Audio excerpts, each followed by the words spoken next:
This is going to be a basic position to start to engage the calf without having to go to standing and put all my weight on my foot.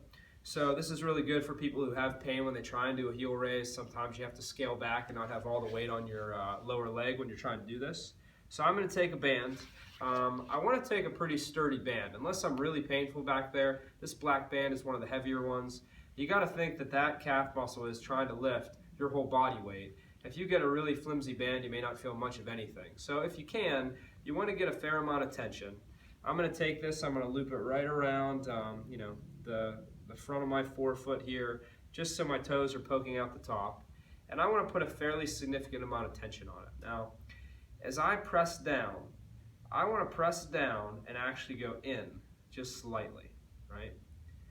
And then I'm very slowly going to let my foot come up against this band into as much of a stretch as I can tolerate without pain, right?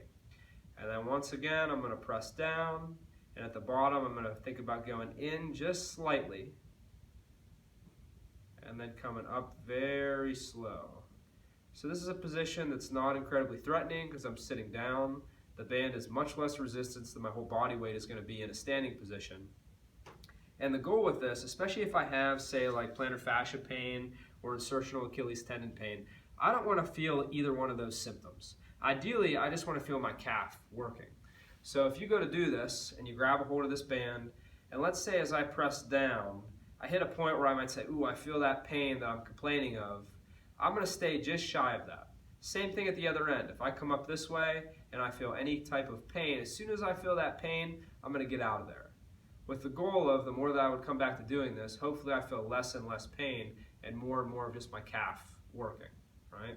So it's a very slow, controlled motion.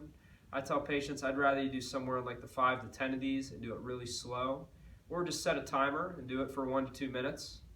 But you want to make sure that it's a slow, controlled motion, and it's not super easy to see as my sock continues to bunch up there. But I want to make sure, and you can see I kind of bring the 2 ends together and I put a lot of tension on the band. You want to make sure that as you come down, you get a little bit of this down and in, so you're not just coming down and collapsing into a turnout position. So down and in slightly, and then up very slow.